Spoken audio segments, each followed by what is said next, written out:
7 حاجات لو عملتهم تخلي موتور عربيتك يعيش فوق ال 350 ألف كيلو من غير ما يحصل له أي حاجة. بس قبل ما أقولك عليهم ما تنساش تنزل تعمل لي لايك للفيديو وتشترك في القناة لو أنت لسه مش مشترك. اول حاجه واهم حاجه في كل الموضوع ده هو نوع الزيت اللي بتحطه في موتور عربيتك. نوع الزيت نفسه والمواصفات بتاعه الزيت ولزوجه الزيت لما تكون مناسبه للعربيه بتحافظ على الموتور وبتقلل التآكل جوه الموتور، لان الموتور في حالته الطبيعيه بيبقى جواه في نسبه خلوص ما بين السبيكه بتاعه الكرنك وما بين الكرنك نفسه. نسبه الخلوص دي بتكون قليله جدا لدرجه ان هي بتوصل ل 3 من 100 مللي. فمثلا لو انت بتحط زيت تقيل، الزيت التقيل ما يعديش بسهوله جوه الخلوص القليل ده، فيخلي العربيه نسبه التآكل فيها تزيد. وعلى العكس لو الموتور بتاعك متهالك او قديم شويه ونسبه الخلوص ما بين البي ال او ما بين السبيكه والكرنك كبيره شويه وحطيت زيت خفيف، فالزيت الخفيف هينزل بسرعه ما بين السبيكه وعمود الكرنك، وبالتالي الزيت مش هيلحق ان هو يزيت السبيكه وعمود الكرنك فهيتاكل برضو بسرعه.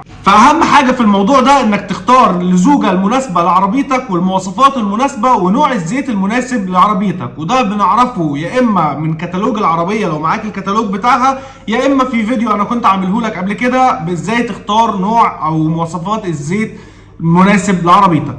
الحاجة التانية اوعى تتأخر في ميعاد تغيير الزيت بتاع عربيتك، لانك كل ما تتأخر في ميعاد تغيير الزيت القديم او الزيت اللي موجود في الموتور مع الوقت بيفقد خواص التزييت اللي فيه، فبيسبب احتكاك اكتر جوه الموتور وتآكل اسرع وهلك للمكنة. الحاجة التالتة فلتر الزيت بيتغير مع كل غيارة زيت. ما تقولش انا لسه مغيره الغيارة اللي فاتت الفلتر ده حلو وهسيبه الغيارة كمان، لان الرايش اللي بيتجمع في فلتر الزيت، وده طبيعي جدا اي مكنة بتنزل نسبة رايش مكان الخلوص او مكان التآكل اللي بيحصل جوه الموتور، الرايش ده بيتجمع في الفلتر الرايش اللي بيتجمع فيه بيسبب له سدد، وسدد يعني ضغط زيت قليل من الطرمبه، وضغط الزيت القليل ما بيزيدش باقي اجزاء الموتور بالشكل المناسب، فبيخلي الاحتكاك يزيد والتآكل يزيد جوه الموتور.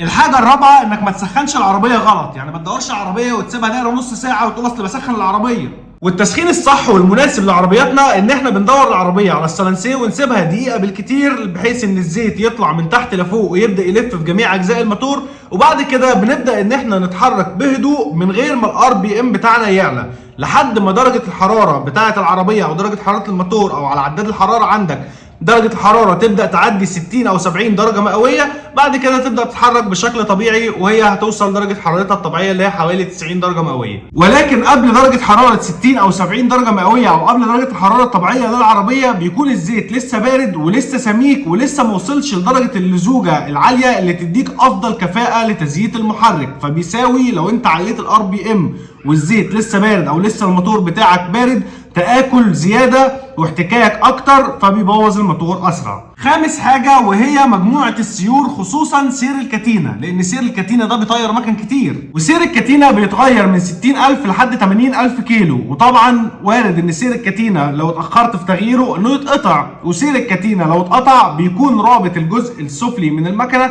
بالجزء العلوي من المكنة اللي هو الكرنك والبساتم بالصبابات وعمود الكامة.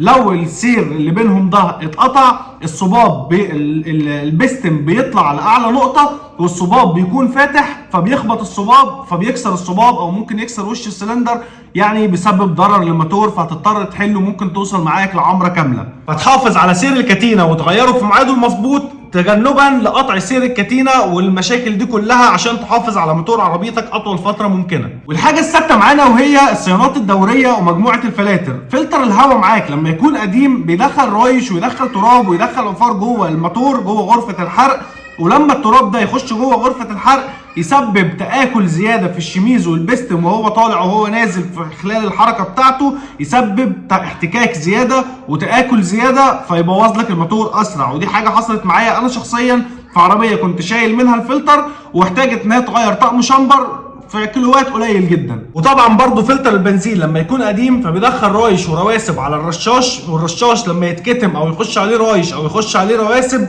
بيستهلك معاك بنزين زياده، ده غير انه بيعمل خلل في خلط البنزين والهواء فيسبب كربون جوه البساتم، والكربون ده برضو يعمل احتكاك زياده في الشميز وفي الشمبر ويعمل تآكل للمكنه ويقلل من عمر الافتراضي للموتور. لازم تهتم بالصيانات الدوريه وبتغيير الفلاتر في مواعيدها المظبوطه، وطبعا كل ده وانت اصلا بتحط بنزين نظيف. الحاجه السابعه بقى ودي اهم حاجه تحافظ على موتور عربيتك، طريقه استخدامك للعربيه. انت قادر بطريقه استخدامك للعربيه انك تخليها تمشي 50,000 كيلو، وقادر بطريقه استخدام تانية تخلي العربيه توصل معاك ل 350,000 و400,000 من غير ما يحصل لها اي مشاكل. يعني انك تدوس على العربيه جامد وتفضل تقرص على الموتور وتعصر فيه، ده طبعا بيقلل من العمر الافتراضي للموتور. والصح بتاع الموتور بتاعك او بتاع العربيه عشان يعيش معاك اكبر فتره ممكنه ان الار بي ام بتاعك ما يعلاش عن ال3 او ال3.5 بالكتير، وكمان ما يعلاش بدوس وقرص، لا يعلى واحده واحده وانت ماشي براحتك او العربيه واخده راحتها في المشي لحد ما توصل السرعه اللي انت عايزها. وطبعا سرعتك كمان ما تزيدش عن 120،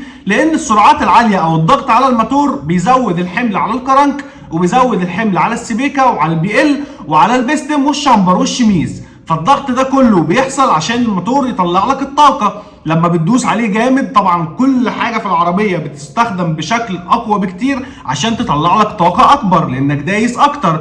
لما تستخدم الحاجات دي بالشكل الطبيعي أو بالدوسة الطبيعية ليك، العربية بتاخد استجابتها واحدة واحدة، ما بيبقاش في حمل على السبيكة ولا على الكرنك ولا على البي ال ولا على البستم ولا على الشميز ولا على الشمبر ولا على أي حاجة في الموتور. كل حاجة بتمشي بشكل سلس وطبيعي. لكن لما تعصر في الموتور الحمل بيزيد على السبيكة وعلى الكرنك وعلى البساتم وعلى كل أجزاء الموتور الداخلية، ويزود الاحتكاك ويقلل من عمر الموتور الافتراضي. ولو عملت السبع حاجات دول أضمن لك إن موتور عربيتك يعدي ال 300 وال 350,000 و 400,000 كمان من غير ما يحصل له أي مشاكل، ولا يعوز شمبر ولا يعوز عمرة ولا يعوز أي حاجة. وما تنساش لو وصلت لحد هنا تعمل لي لايك وتشترك في القناة.